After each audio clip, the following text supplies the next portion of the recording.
Bonjour à tous, vous êtes sur TLM et sur lyoncapital.fr en direct de la Bourse du Travail pour les Journées de l'économie. Je suis avec Jean Pisani-Ferry qui depuis 2013 est le commissaire général de France Stratégie, l'organisme d'expertise économique placé auprès du Premier ministre. Alors vous êtes un grand habitué des Journées de l'économie de Lyon, vous venez tous les ans depuis 2008. Oui.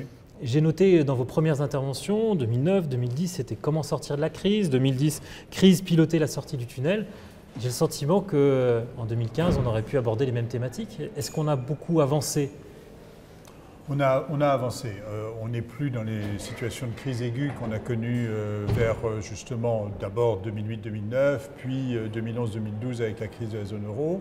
On est dans une situation qui reste insatisfaisante, dans laquelle la croissance a repris, elle est encore faible, et dans laquelle on a aussi des alertes du côté des pays émergents. Les pays émergents, ça a fait l'essentiel de la croissance mondiale. Les 3/4 de la croissance mondiale au cours des dernières années sont venus des pays émergents. Aujourd'hui, ce sont eux qui s'affaiblissent et les économies avancées, dans lesquelles les choses ne sont pas très brillantes, mais enfin, dans lesquelles les choses sont plus solides aujourd'hui. Donc il y a ce basculement-là qui est aussi une nouvelle question. Mais est-ce qu'on a compris comment sortir de la crise ? J'ai regardé vos anciennes interventions. En 2010, vous disiez « Ne sous-estimez pas le désarroi de ceux qui travaillent sur la crise du système financier pour comprendre ce qu'il faut changer, pour le rendre plus robuste. » On a l'impression qu'on est toujours un peu dans le brouillard. On est un peu moins dans le brouillard. Je pense que sur le système financier, on a tendance à dire que rien n'a été fait. Ce n'est pas tout à fait vrai. Il y a des choses qui ont été faites pour rendre le système financier plus robuste, c'est-à-dire pour demander aux banques d'avoir plus de capital, pour avoir des méthodes pour gérer les crises bancaires qui soient moins consommatrices d'argent public. Je pense que de ce point de vue-là, il y a des progrès qui ont été faits, même si le système financier tend toujours à aller vers le risque, il y a des concentrations de risques qui peuvent se produire, il y a toujours cette frénésie qui risque de saisir, la frénésie de la spéculation, elle est toujours au coin de la rue. Alors vous pointiez l'année dernière les erreurs qui ont été faites en Europe, qui a réagi peut-être trop lentement par rapport aux Américains pour corriger les problèmes bancaires. Et puis vous disiez qu'on a un modèle de croissance qui est basé encore sur les grandes entreprises, alors qu'il faudrait être basé sur les startups, les entreprises innovantes. Est-ce que là-dessus, vous sentez une évolution favorable ? Alors sur l'évolution relative, c'est vrai qu'on est en retard par rapport aux États-Unis, clairement. Aux États-Unis, maintenant, la question qui se pose, c'est quand est-ce qu'on va remonter les taux d'intérêt ? C'est donc quand est-ce qu'on normalise la politique monétaire ? Et c'est tout proche, de toute façon. Ça a failli se faire au mois de septembre, ça va se faire de manière très proche. En zone euro, on n'en est pas du tout là. On en est encore à essayer de remettre la machine en route à une vitesse qui soit plus rapide, puisque la machine s'est remise en route, mais à une vitesse assez lente. Donc on est clairement en retard de plusieurs années dans la phase du cycle par rapport aux États-Unis. Et ça, c'est la conséquence des erreurs que nous avons faites et puis des faiblesses plus structurelles de nos économies. Sur le modèle de croissance, d'abord, il ne faut pas jeter les grandes entreprises aux orties. C'est une force de l'économie française. L'économie française a plus de grandes entreprises de taille mondiale que beaucoup d'autres. Mais on a besoin de renouveler ce modèle. On a besoin aussi de faire reposer la croissance plus sur une dynamique de développement des entreprises petites qui deviennent de taille intermédiaire, qui deviennent grandes. Le problème, si on mise uniquement sur les grandes entreprises, c'est que ces grandes entreprises, elles sont nées il y a 20, 50, 100 ans, 300 ans. C'est une population qu'il faut renouveler. Et donc, il faut aider au développement de nouvelles entreprises à partir des projets, des idées nouvelles, des innovations. C'est ça qu'il faut qu'on arrive à faire. Et pour l'instant, nous, en France, comme en Europe de manière générale, ne sommes pas très bons pour ça. Alors, une dernière question sur la sortie de crise. Vous avez récemment fait un rapport sur le CICE. En gros, si je résume, vous trouvez que c'est bien compliqué, mais qu'il vaut mieux continuer au nom de la continuité pour les entreprises. C'est un rapport d'évaluation. C'est-à-dire que moi, j'ai été chargé de présider une commission avec des partenaires sociaux, des parlementaires et des administrations pour dire ce qu'on sait sur le CICE. Donc, je m'interdis de formuler des opinions ou des recommandations. J'essaye de mettre les faits à jour et de dire ce qu'on sait. Aujourd'hui, la complexité perçue par les entreprises, c'est clair, elle était grande au début, s'est réduite peu à peu. Les entreprises ont appris comment s'en servir. Maintenant, est-ce qu'elles ont investi? Est-ce qu'elles ont créé des emplois? Est-ce qu'elles sont plus compétitives? On n'en sait rien encore, pour la simple raison qu'on travaille sur des données sur 1 million d'entreprises. Ces données, on ne les a pas encore. Donc, parce qu'il faut travailler sur des données individuelles pour chaque entreprise. Donc il vaut mieux persévérer. Donc pour l'instant, ce que je dis, c'est on n'est pas en état, c'est un rapport au Parlement, on n'est pas en état de vous dire quelle est l'efficacité. Il y a une question de stabilité aussi, de changer les dispositifs tout le temps, c'est un facteur de perturbation. Donc stabilité. L'année prochaine, je pense qu'on saura des choses beaucoup plus précises. Et à ce moment-là, on pourra faire un bilan. Et à ce moment-là, je pense que le moment sera venu de se poser la question de savoir qu'est-ce qu'on en fait. Et alors, vous dites qu'il ne faut pas augmenter les salaires. Il ne faut pas que le CICE serve à augmenter les salaires. Ce n'est pas forcément compréhensible pour les Français, puisqu'ils se disent habituellement les salaires, c'est de la consommation, donc de la croissance. Oui, mais le CICE n'a pas été fait pour ça. Le CICE a été fait pour répondre à une situation de faible rentabilité des entreprises et de coût du travail élevé. Il n'a pas été fait pour aider à augmenter les salaires. Augmenter les salaires, c'est très bien s'il y a de la productivité et si cette productivité, on en fait partager, on en fait bénéficier les salariés. Pendant des années, il n'y a pas eu de productivité. Il commence à y en avoir un peu plus. Mais pendant des années, les salaires ont continué quand même à augmenter. Donc on a eu en France pas des gains de pouvoir d'achat mirobolants, loin de là. Mais par rapport à la productivité de l'économie, une nouvelle richesse que crée l'économie, on a quand même eu plus de hausse de salaire que de richesses qui ont été créées dans l'économie. Donc on a créé un déséquilibre et le CICE n'était pas fait pour amplifier ce déséquilibre, il était fait au contraire pour permettre aux entreprises de retrouver des marges de manœuvre pour investir, pour embaucher et pour innover, pour exporter. Merci. Alors je vais dire au revoir aux téléspectateurs de TLM, mais dire que cet entretien continue sur le site de lyoncapital.fr ou sur le site de TLM. Donc je suis toujours avec Jean Pisani-Ferry. Aujourd'hui vous interveniez sur la question les inégalités contre la croissance. La croissance a décidément un peu mauvaise presse dans ces GECO. L'année dernière déjà, vous étiez dans un débat sur une société sans croissance et vous expliquiez que vous aviez constaté un grand scepticisme sur la question de la croissance en France depuis 10 ans. Est-ce que c'est toujours cette question-là qui est abordée dans cette année ? D'une certaine manière, oui, puisque la question, c'est de savoir, c'est une vieille question, c'est-à-dire quelles sont au fond les relations entre inégalité et croissance. Est-ce qu'il faut accepter plus d'inégalités pour avoir de la croissance? Au contraire, est-ce que moins d'inégalités, ça favorise la croissance? Est-ce qu'à l'inverse, la croissance crée des inégalités? C'est un vieux débat, un très ancien débat.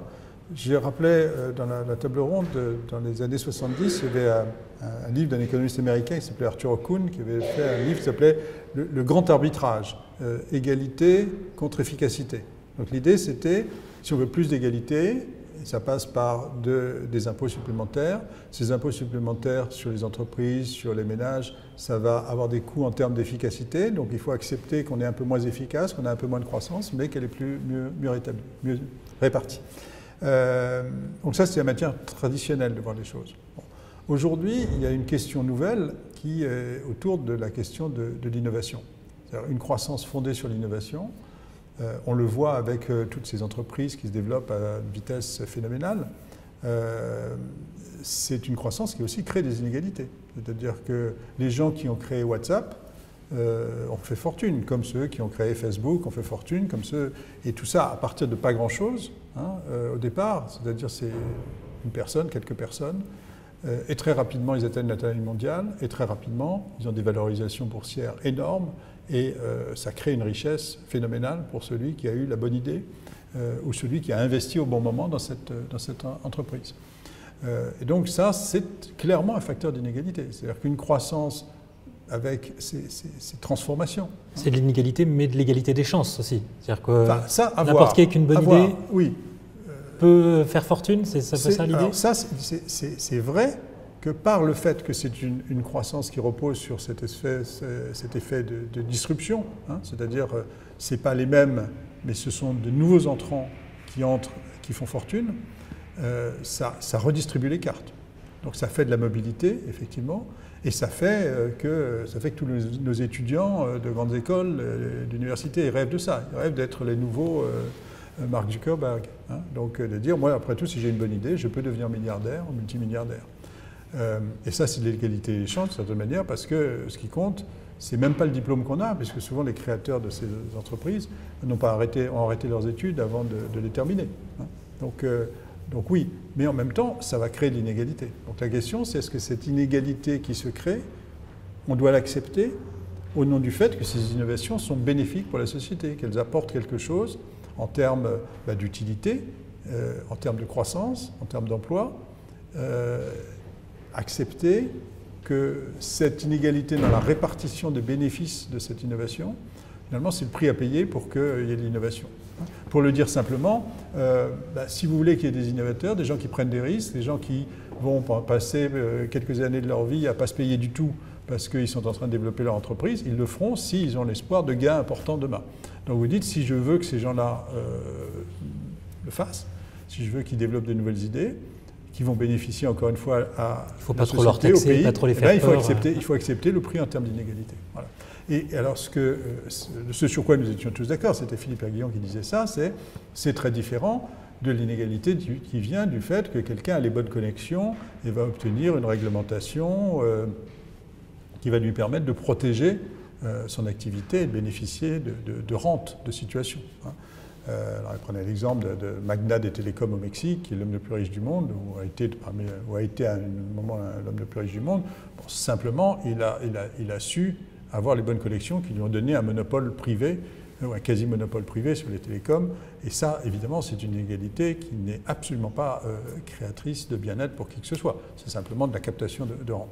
Donc, il y a différentes natures d'inégalités. Il faut savoir taxer les rentes et privilégier l'innovation. Oui, mais ça n'empêche que ça pose des questions. C'est-à-dire que ce n'est pas parce que c'est de l'innovation qu'il faut tout accepter. Hein. C'est ce que j'allais vous demander. Le progrès technique, et la grande difficulté, c'est que le progrès technique pendant les années 70, 80, même les années 60, mais où la société était plus inégalitaire. Mais dans les années 70-80, on a un mouvement de réduction des inégalités très fort. On a à la fois des inégalités de revenus et puis des inégalités de patrimoine qui sont érodées par l'inflation. Et ça, c'est une croissance qui réduit les inégalités. Et c'est le modèle qu'on a en tête. Et aujourd'hui, on a une croissance de nature différente, non seulement qui crée des inégalités en haut, mais aussi qui dévalorise certaines compétences. Hein, des qualifications intermédiaires sont mises en cause par le progrès technique. On dit aux gens, vous aviez un travail qualifié, mais ce travail qualifié, en fait, un ordinateur peut le faire. Et donc votre compétence, elle vaut beaucoup moins. Et ça, c'est la classe moyenne qui est atteinte. Hein, c'est la société qui se creuse par le milieu. Donc ça, c'est aussi un prix à payer, et c'est un prix à payer qui est de toute autre nature, parce que ça, c'est pas le fait de dire il y a quelques personnes qui s'enrichissent et puis les autres vont en avoir une fraction, même si c'est moins que ceux qui s'enrichissent. Là, c'est de dire il va y avoir des gens qui vont perdre nettement parce que le progrès technique dévalorise leurs compétences. Et ça, la réponse à ça, pour le dire franchement, on n'a pas complètement trouvé. Alors, parce que la réponse traditionnelle, c'est de dire éducation, éducation, éducation, ou formation professionnelle, mais éducation et formation professionnelle, il y a une espèce de vallée aride hein, dans laquelle vous passez par des qualifications intermédiaires dans lesquelles les emplois ne sont pas si nombreux et le nombre d'emplois se réduit. Et donc ça, c'est très difficile, effectivement, de voir comment répondre à une situation comme ça. Ça va contre tous nos modèles de société dans lesquels la classe moyenne se densifie, qui était un peu ce qu'on rêvait dans les années 70, les années 80, une société dans laquelle finalement tout le monde convergeait vers la classe moyenne. L'exemple qu'offrait à l'époque l'économie américaine.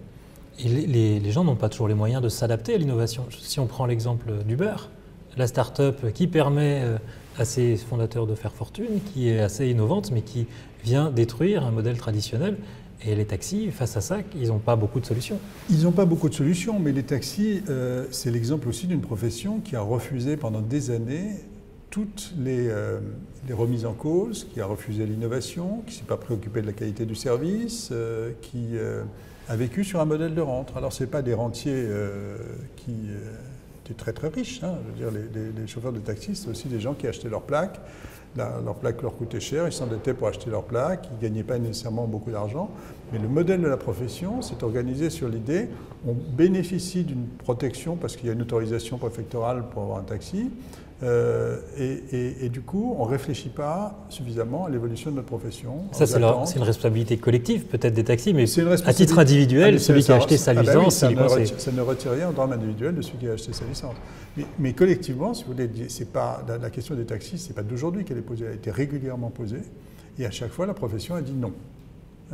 Et puis, tout à coup, il y a quelqu'un qui est venu d'ailleurs, qui a réinventé le modèle du taxi, et qui dit, ben voilà, j'offre un nouveau service, il est moins cher, il est de meilleure qualité, vous avez de la géolocalisation, vous ne payez pas des montants inconnus par le fait que le taxi, quand il arrive en bas de chez vous, il a déjà 7 € au compteur. Voilà, ça c'est vrai pour tout le monde, c'est-à-dire que cette innovation, elle redéfinit un certain nombre de services. Il y a l'exemple des auto-écoles aussi. Les auto-écoles, traditionnellement, une auto-école, on a une réglementation qui dit eh bien, il faut une salle pour accueillir les gens qui viennent apprendre le code.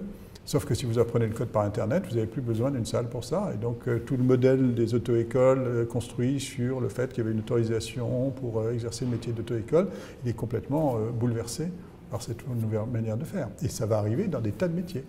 Ça va arriver dans des tas de métiers parce que cette innovation, elle redéfinit les métiers, elle redéfinit le service. Donc l'innovation va créer encore beaucoup d'inégalités. Elle va créer de la perturbation, certainement. Elle va créer des perdants, certainement. Est-ce que ça crée de l'inégalité? J'en sais rien. Prenez l'exemple si vous prenez l'exemple des VTC. Alors, ce qu'on sait, on sait des choses sur San Francisco. C'est là que ça a démarré le plus tôt.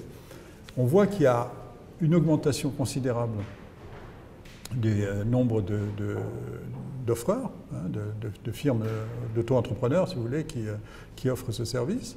Et il n'y a pas une diminution du nombre de chauffeurs traditionnels. Donc en fait, on crée aussi un nouveau service, et ce nouveau service, il développe en fait le marché.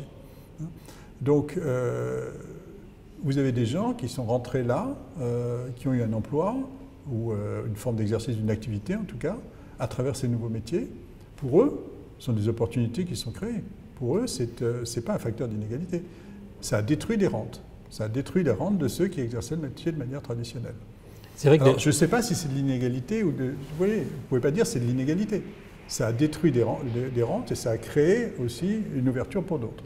Alors ça, c'est une perturbation. Ça, c'est clair. Et la question, c'est comment on accompagne ces perturbations? Est-ce qu'on peut les accompagner ou est-ce qu'il faut en faire son parti et dire il y aura des perturbations? Je pense que ce qu'il faut faire, c'est accepter, c'est empêcher que des innovations se développent simplement sur une distorsion de concurrence. C'est-à-dire que vous pouvez dire telle forme d'exercice est soumise à la fiscalité et aux cotisations sociales, telle autre forme d'exercice du même métier n'y est pas soumise. Bon. Et ça, c'est une distorsion de concurrence. Alors, un peu par nécessité, quand ça arrive, quand ça se crée, très souvent, c'est le cas. Hein. C'est-à-dire que vous prenez Airbnb, si vous êtes hôtelier, vous payez un certain nombre de taxes, taxes de séjour, etc. Si vous louez de temps en temps votre appartement, vous ne le payez pas. Bon, distorsion de concurrence au départ. Ensuite, c'est nécessairement comme ça que ça rentre. Ça rentre par quelque chose de nouveau. Il y a un trou dans la législation, ça se fait. Il y a un moment où il faut réégaliser les conditions de concurrence. Mais il ne faut pas tout de suite fermer les choses en disant dès que vous allez vouloir créer un nouveau service, on va vous aligner l'ensemble des taxes et l'ensemble des règlements, parce que ça va vous tuer l'innovation. Et il ne faut pas le faire trop tard, parce que si vous le faites trop tard, vous laissez se développer des nouveaux modèles sur une base de distorsion de concurrence. Il faut quand même que les hôteliers traditionnels puissent exercer leur métier et qu'ils puissent se défendre. Ils ont un nouveau concurrent, ça c'est la vie. Ils ont un nouveau concurrent et c'est bien. Et c'est bien, ça rend un service et après tout, il est écrit nulle part que la seule manière d'habiter dans une ville qui n'est pas la sienne, c'est d'aller à l'hôtel. Et peut-être ce service est offert par Airbnb et les autres modes de ce type, c'est une innovation positive. Maintenant, à un moment, il faut égaliser les conditions de concurrence. Donc il faut dire à Airbnb, voilà, il faut payer la taxe de séjour, il faut dire aux gens qui ont un revenu par Airbnb, il est défiscalisable. Voilà. Alors ce ne sera pas exactement le même modèle, parce que quand vous louez votre appartement 3 fois par an, on ne va pas vous demander de vous enregistrer à TVA, etc. Mais il faut trouver une forme qui égalise les conditions de concurrence. Donc c'est ça qu'il faut faire de manière générale. Ce sera le mot de la fin. Jean Pisani-Ferry, merci. Je vous souhaite à demain pour une nouvelle émission de l'Autre Direct, toujours en direct de la Bourse du Travail pour ces Journées de l'économie 2015.